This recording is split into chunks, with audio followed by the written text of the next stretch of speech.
তাই একটু বোর হচ্ছিলাম, সেই কারণে আমি বসে বসেই ভিডিও বানাতে শুরু করেছিলাম।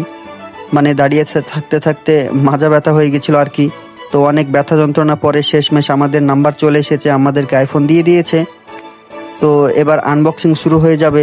তো আমার ভাই আইফোনটা হাতে পেয়ে খুবই খুশিতে একদম দিল গার্ডেন গার্ডেন হয়ে গিয়েছে।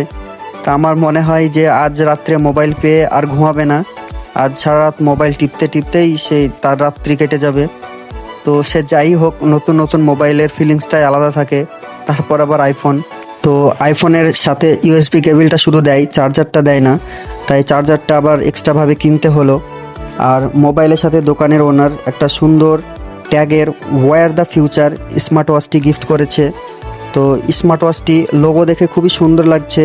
তো দেখা যাক আনবক্সিং করে স্মার্ট ওয়াচটি কেমন লাগে।